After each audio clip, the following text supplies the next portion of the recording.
What makes a donut a donut? What keeps it from being a cupcake or a cruller, right? And some people will say that's a kind of donut, and maybe it is. I mean, if the origin of the word donut is dough knot, this thing of dough knotted up like a pretzel and you throw it in the fryer and whammo, you got a donut. Maybe that's what it is, but what I actually think it is, it's about what the dough is not. An OT, no K involved. It's that thing in the middle, the missing piece that makes a donut so fantastic. It's actually what it is not that makes it interesting. It's that piece that's missing that makes it interesting. You shook me cold. Crawl back inside your hole.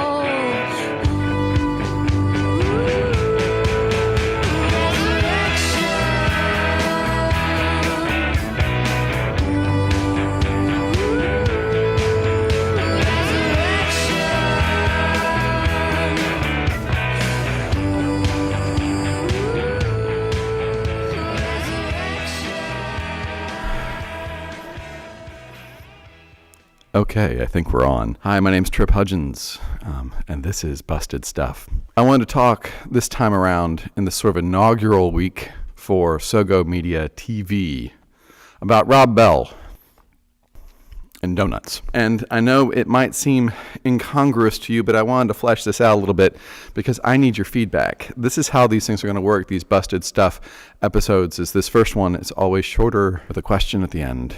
And then I need people to offer up your ideas, your thoughts, and let me know what you think. Give me video responses. We are in the balcony at First Baptist Church in Palo Alto. Balcony chairs are fantastic, and the view is unbeatable. We worship in the round now. You won't see people in the balcony very much anymore. Worshiping in the round. If you look at it, it's kind of like being in a big donut. And I've often wondered what it is about worshiping in the round. And I know we talk about this, it's intimacy, especially for the emergent folk. Everyone's like, it's intimacy, you get to see everybody. And everyone's face becomes an icon of God, and that's a beautiful thing.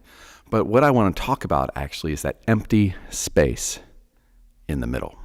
What makes worshiping in the round so wonderful, I think, is the fact that there's this thing we have to fill up. We gather, and because our gaze is in the center of the space, we actually fill it up. We fill it up with our attention and our intentions. It's what makes it beautiful. So in a sense, what the space is not is what makes it interesting.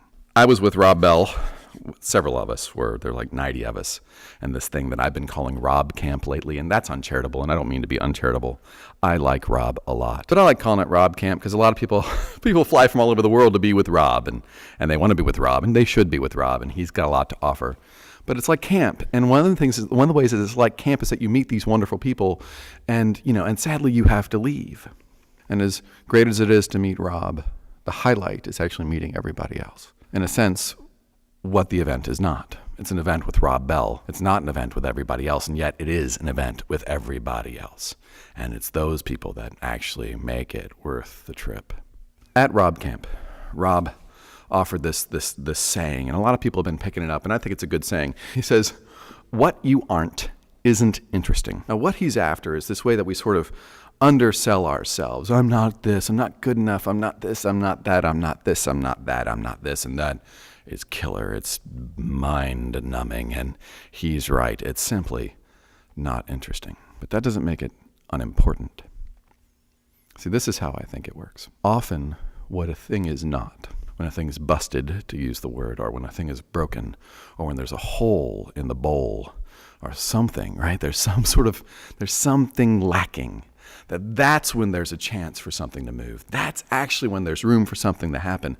It's because there's a crack that the light gets in, right? This is the old saying. This is what Leonard Cohen sings about. And you got to kick at the dark until the light comes in. Thank you, Bruce Cockburn. You got to do these things because somehow you got to let the light in, but there has to be a place for the light to exist. So in that sense, as much as I agree with Rob, I want to push and say, yes, but sometimes what a thing isn't is the most important thing about it. It's like donuts. There's a big hole in the middle. It's gaping and empty, and that's what makes it beautiful. Here's the thing I need your help with. If you could make a response video about this question, I'd be grateful. We will pick the top 3. We had a lot of video responses, and we tried to get everybody in. It was great, but it made for an 11-minute second video, and we want to try to trim that back a little bit. So 3, we will pick 3.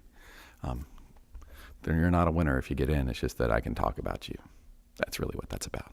So here's my question for you. What's missing in your life? Where are you going that are the empty places? Places, the spaces, the people. Maybe it's in you, maybe it's in the world. But what are the empty places? And how do you see God, the Spirit, beauty, filling it up? How are you finding ways that things are not, and in discovering what they're not, you discover what they are?